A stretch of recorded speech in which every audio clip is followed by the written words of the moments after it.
Shall we start with that Ofsted story? Because we're going to be talking to the Schools Minister, Catherine McKinnell, later. Bridget Phillipson, the Secretary of State, doing a speech this morning. It used to be the case you had one grade. You knew, was your kid's school outstanding, good, satisfactory? And then the government said, we're going to ditch the one grade and we're going to try and make it, you know, have more information. But lots of people said it will water things down, parents won't know. We now know the colour coding means, as a parent, you could see a report card with red, red, red, red, you know, kind of a very negative outcome. It could actually be quite controversial. I'd wonder if this is about making it easier for parents to understand which is a good or better school, or is this more about the teachers? And that's a dilemma for the education secretary. But we have to remember that it was easy, wasn't it, for parents before? With one word, they got it. They got it. Inadequate. Although satisfactory was actually not satisfactory. Well, satisfactory meant actually not very good. So the word didn't mean what it said. But it was inadequate you didn't want. Yeah. I mean, my three kids are through school now. One went to a school that went into special measures because of that, and all hell lets loose. But you could drive past a school. If school was outstanding or good, they usually put up a big banner outside and said it. You could read the full Ofsted report, the inspection, if you wished. They were always made public. Yeah. I never read them. I never read them, I will admit. But I can see it's how do you get those four words. I quite like, right? I wouldn't want to be judged myself in this way, so I understand why teachers don't. But it's how you get to inadequate, satisfactory, good or outstanding. Now, colour coding, it's a traffic light system. If it's red, you've got cause for concern in your school. If it's green for go, you'd be happy. But what happened in the Reading case, the school went from outstanding to inadequate, but it went on only a couple of things, while all the rest was still really good. And I think it's how you reach the conclusion we should be looking at, rather than giving lots of... Isn't the question, though, I mean... other info in little bars. The government's been criticised from two different sides. Yeah. There's some people saying they're making it really complicated and parents will understand it, whereas actually some of the teachers and head teachers are now saying, no, it's going to be the opposite of that. It'll be worse than the old system, because if you're a school and you get... You know, if you get green, red, black, green, red, orange, it's all a bit complicated. If you get every rating a negative red... Yeah, and there's nine assessments, so that's pretty... going to be quite dramatic. And devastating. But looking at that report in Schools Week, it seems nobody's happy with this. The unions don't like it. Ofsted staff who work at Ofsted, who've come up with this plan, say it's been cobbled together and rushed. You must be furious, because you always like to say this government's in the pocket of the unions. Now the unions are objecting it. But, you know, but there is a value in a simple system. If you walk past a restaurant or a cafe, in the window is a hygiene rating, 1 to 5, and you just see the numbers 1, 2, 3, 4, 5, little circles, and then one is dark, and that's the rating. And I like a system like that because it is just simple. You normally only go to places that are 4 or 5. But if you take it away from schools, I can see why heads and teachers are objecting, because they're now thinking, well, it's just going to be all over the place, isn't it? But then that's probably true about most schools, that they have strengths and the Secretary of weaknesses. State's expression, it's an odd expression she's using about schools, about how it's going to be something too granular. What's the expression she's using? What are you on about? It's very detailed. Yes. Well, which I know you never like. Yeah. Well, okay, that's a real catchy phrase to reassure parents. No, a granular approach.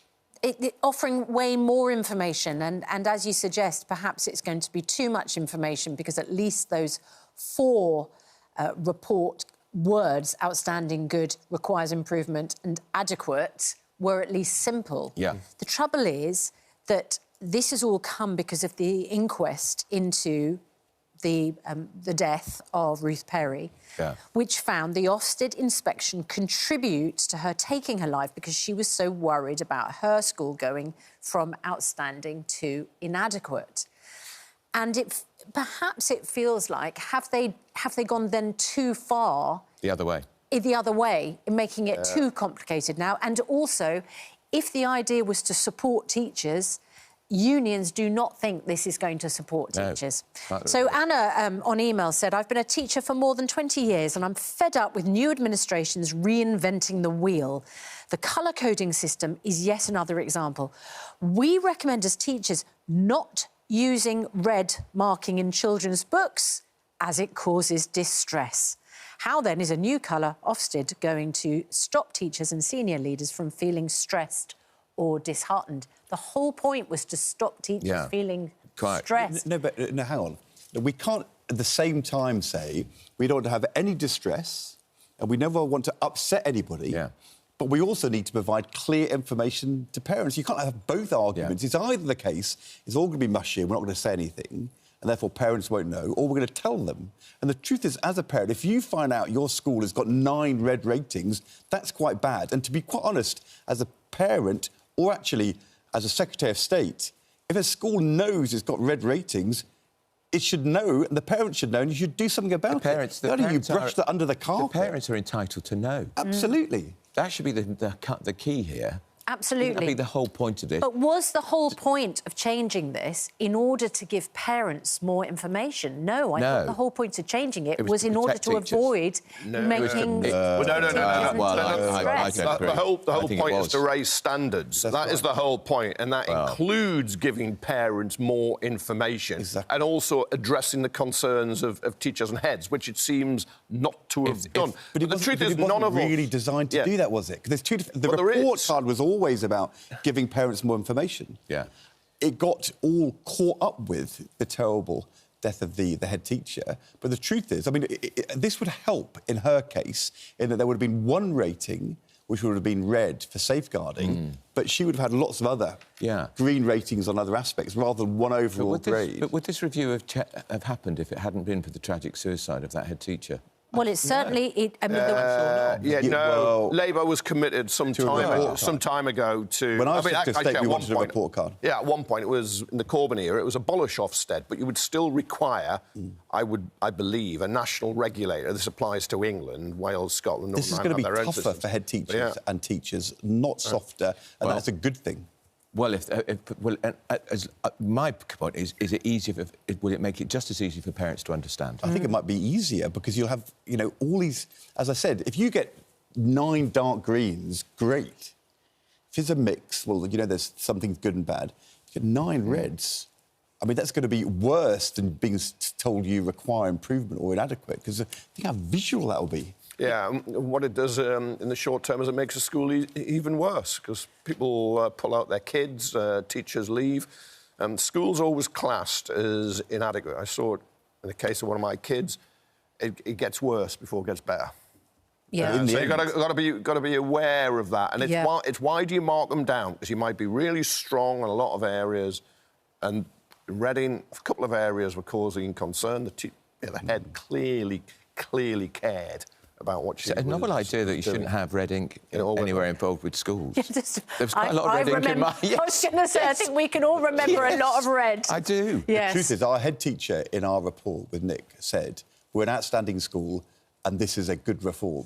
The truth is, if you're a good school or an outstanding school, you like accountability, you like the information, they like the colour coding, but if you're a school which isn't doing well, then maybe you don't want people to know that. And parents have a right to know that. You're right, Kevin.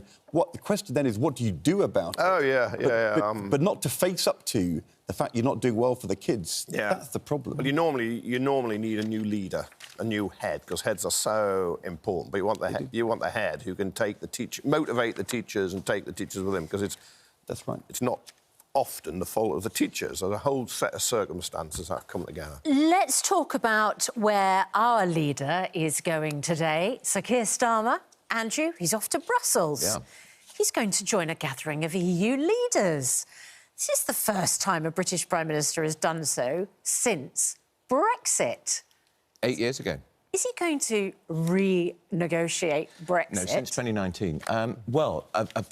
Yes, effectively. Yes, he is. Yes, he is. And your paper is calling it... But he says he's not. Yeah, but of course he says he's not. But your paper says it's Labour's new betrayal. Yeah, and it sings on carbon emissions. Sorry. Are we going to get free movement of people back? No. Well, there's talk that the Germans are It's gone really well since you got rid of it. The Germans have said they're going to have border controls outside Germany. They're going to stop free movement into and out of Germany. Well, according to Sunday Times, Jesse, the German ambassador has been pushing very hard behind the scenes for free movement to be back for 18 to 30-year-olds. And also talk that if students come here, that they'll pay the same university tuition fees of $9,500, not the $18,000 that overseas students pay. That is apparently part of what the EU want. That's what caused a lot of trouble. But they're not going to get it. Brexit. Well, they're not going to get it. Brexit's failed. It's been an act of national self-harm. Look, don't indulge him. Most people now realise it's with regret that we left the European Union. You're fighting the First World War here, and we've moved on. Look, people, you can have these scare stories. You can have these scare stories, and very few people are buying it anymore. There are fears, according to the front page of the Mail this morning. There are fears. Back Brexit, which has been a disaster. No, it hasn't. There are fears it could trigger higher electricity bills for households, as well as businesses. Because the concern is that the UK may align its emissions policy with that of the European Union. And carbon in the EU is £70 a tonne. Is it £45 a tonne here? Is it 15% of our electricity we get from other countries now on cables under the sea? But as a sovereign nation outside the European Union, we can decide what we want. So if we want to do that, we can. If we don't want to, we don't. And we don't have to do anything. Isn't that what Brexit allows? This is the exercising of Brexit freedoms. But also, what I don't understand why we're going to bother doing this with carbon with the EU when we've got plenty of gas under which this government will not go near. I think you'll find because of the mad dash to net zero. I think you'll find we import it. Dash to net I think you'll find we import it. Well, let's see if the government challenges that decision in the courts last week about the new gas bill. The North Sea doesn't come straight to the UK. It goes onto an international market anyway. Well, let's just see if the government challenges that court decision last week about that important gas bill. You just sit around with Kevin, your candle. OK. Can I just interrupt your warbling there? Why am I warbling and he's not? Because you always do. Oh, no, seriously. Why? Because he's coming up with an anti-Brexit... I'm going to ask you right now. Well, you know. Warbling and whinging. Add whinging to it too. I'm not going to say whinging. Well, I will. What is Sir Keir Starmer hoping to achieve with this meeting? He's hoping to get some trade barriers down in the end. That's what he's hoping to do. Can you explain what that might mean? There's a lot of bureaucracy now if you import and export, which they didn't used to be. And if you get in a wider customs arrangement, you can get rid of some of that. It's hit exports quite heavily. People who trade, including people in the fishing industry, who said, right, we'll get back of our waters, and all of a sudden you find most of what we're catching, we're exporting, and now we have to fill in endless forms.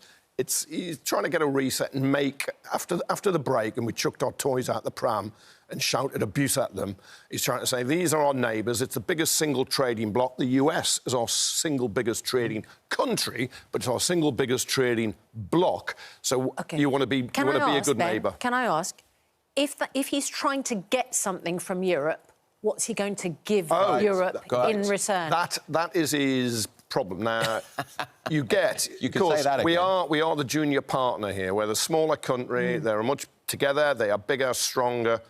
And so, therefore, he's ruled out freedom of movement, going back in the customs union and the single market. There are discussions, for instance, around a scheme, which we have individual schemes with, I think, New Zealand, Australia, Japan even, whereby under-30s come here, our under-30s can go there. It's called free movement. Or a youth mobility scheme. Yes, with the European Union. But he's hedged himself in on that. And they would like that, and at the moment he's resisting giving it. But of course, we're going to have to give something if we're going to get something. That's the concern. You are, which is levers. Which is why we've lost about 4% of the economy in growth because we came out because of the barriers that were erected. The best deal was when we went. What's he actually trying to get? I mean, the truth is, the Brexiteers, the Daily Mail, Andrew, say he's about to betray us by going back in.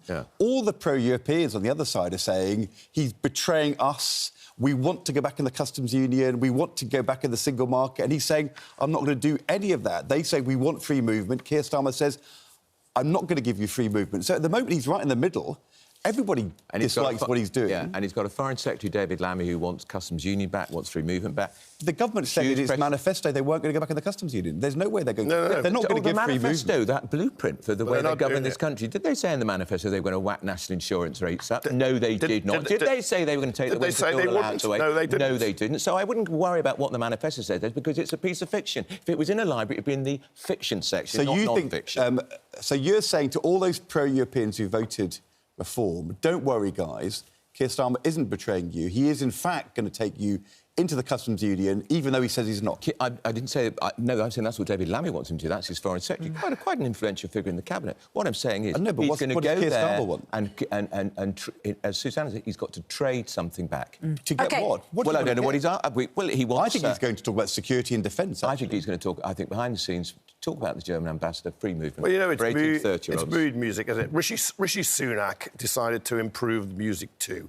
And he did that to get the Windsor framework solving the Northern Ireland dilemma. How can you be in the UK but have a hard border with the European Union in Ireland when that's against the peace agreement? And he managed to do it. Sunak was going down the same route, because just to shout and wave at them and shout betrayal all the time is it's Trumpist. I feel like we're all warbling now about Brexit. How many years after? 9 years after the referendum. Still 9 years, and we're still not really there. We've still not really got it. We need more Brexit. It's within our grasp. It's there. Let's grab it. Oh, I thought... They're mocking you. They're mocking you. Come on, fight back. Equal opportunities. They're mocking you. They're mocking you. That's what it is. Right. We're not mocking, we're just warbling. We're all warbling. I can imagine the viewers. Stop warbling about Brexit, and honestly. whinging, Maguire. Number one whinger. A special Immigration Appeals Commission court paper released on Friday shows that Prince Andrew's contact with Jeffrey Epstein went beyond the point that he said it stopped. He appears to be in contact with the paedophile months longer than he previously claimed. An email sent from a member of the British royal family believed to be Prince Andrew told Epstein, keep in close touch and they will play some more soon, according to those newly surfaced court documents. At the same time, those reports came out over the weekend that Angela Rayner had called him a word that we can't say on air, and tried to block him standing in for the King behind the scenes, according to this new book, I've been told not to say it. Get In. I'm not going to. So, Prince Andrew remains a Councillor of State who can deputise for the King. Yeah, he won't, though, because they've added to the Council of State list Prince Edward and Princess Anne. So in the unlikely event, if the King is detained or if his health's not good, they would step in. But he technically can. It's interesting that Angela Rayner was the one who fought the fight. Yeah. Eventually, I think, was told to back off. Well, it was quite interesting in the book, which serialised in the Sunday Times, because they said she had a fight with the Cabinet Secretary privately about this, but when she left, she was quite shaken by whatever happened in the conversation, and she never raised the royal family in that manner again. So we don't quite know what was said in that meeting, but she backed down. Play some more is vile when you know the context of the accusations and why £12 million was played and the allegations of sex trafficking and young girls. I mean, it is absolutely horrific. Awful phrase. Horrific. And you're right, he's still there. Yeah. And there is a ban on discussing issues like this in Parliament. And you see George Fawkes, the Labour peer, who tried to table a question in the House of Lords saying, proposing a register of interests amongst the royal family. So, for instance, Andrew would have had to register his, I'm staying with Jeffrey Epstein all these times. You can't do it. And he's now trying to challenge that ban. It's appalling.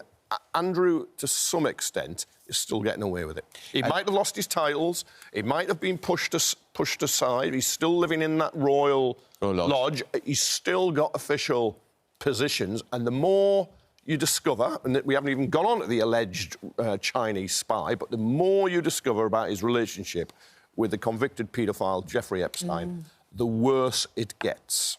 And just, if you remember, in that disastrous interview with Emily Maitlis, he said that his connections ended in December 2010. This email was about March the following year. So I find it remarkable that Angela Rayner was the one... Yeah. Who, I mean, I don't find it... I think it's absolutely on message for Angela Rayner to have said he should no longer be on this list of deputies for the King. I find it remarkable that she was sort of warned off, scared off. But you know what would have happened? I think what would have happened, I don't know this at all, this is just me speculating, that it would have been, you know, it would have been about the monarch saying, do not do this. And in the end, you know, it's a big deal when the Cabinet Secretary tells you that the palace says, the Queen or the King do not want you to do this, and you would be defying them.